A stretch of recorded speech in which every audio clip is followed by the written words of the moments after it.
Hello everybody and welcome. So, Destiny 2 is due for release in less than 3 weeks now, so I thought I would discuss the different playstyles of the game, and by that I mean what is going to be the best way to play the game. Now this depends on what your ultimate goal is. For many people out there is going to be a race to obtain all the best gear as soon as possible, and max their level as soon as possible in order to stand a chance at being the world's first at completing the raid. Typically, these players are going to be mainstream streamers on various platforms, and I am sure we will hear all about them in the coming weeks. Playing this way is all well and good, and I'm sure there will be tips and tricks that tickle out on how best to circumnavigate the system in order to level up as quickly as possible. Now, you ask, is this a bad way to play? No, I don't think so. I mean, personally, I don't feel you're going to get the full Destiny experience from playing it as quick as possible. If you want to be the world's first and wear that badge of honour with pride, then this is really what is going to be required. Going on from that, I think there are many things that can be learnt from Destiny 1, when I think a lot of the players took their time with the game, as it was a new format and players were still figuring out the perks and styles available in the game. Ultimately, this meant that in the game, occurrences and characters took a few weeks to get used to, and probably was the main reason why a lot of players missed out or totally overlooked the sale of the infamous Galahorn in week 2 from Xur. However, I don't think that taking your time this time round will be such an issue.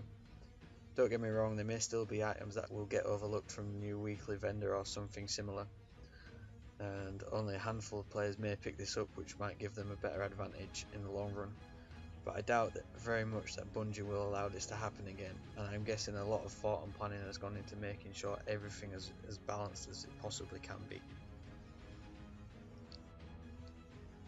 I for one took my time in the first game, so much so that I probably didn't even get to a high enough level to tackle the Vault of Grass raid legitimately until about 2 or 3 weeks after its release. Is that such a problem? Again, I don't think so. There are plenty of players out there who help people run through the raid no matter what their level, and I personally enjoy this experience of helping people through the raid once I have somewhat mastered it. Also, if you have managed to get a decent set of friends for the first game, it won't matter so much what their level is or yours, as you can tend to rely on each other for the different parts anyway. I personally feel that the best mix is somewhere in between for the majority of players. This tends to mean that you will get to enjoy the game that has been created and explore the worlds to discover the new and exciting things that are yet to be found. Especially in Destiny 2 with the introduction of the lost sectors and flashpoints, we don't even know what these will fully entail yet.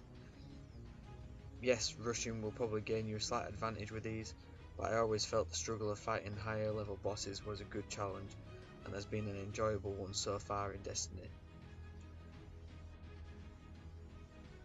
As for PvP players, rushing is not going to gain you too much of an advantage, as it is not yet known what the meta will be. Plus, level advantages are disabled for normal PvP, so not until either a new version of the Iron Banner or Trials are released will you need to worry about rushing your level. Ultimately, this will all go down to personal preference and how much time you are able to put into the game. If you want to be the world's first, go for it. If you enjoy the game at your own pace, sit back, relax and enjoy what is there. Again, I'm looking forward to all the surprises in store and of course the long awaited grind. Let me know what you think in the comments below, and like and subscribe for more views, news and content with 21 Nil Gaming. Cheers.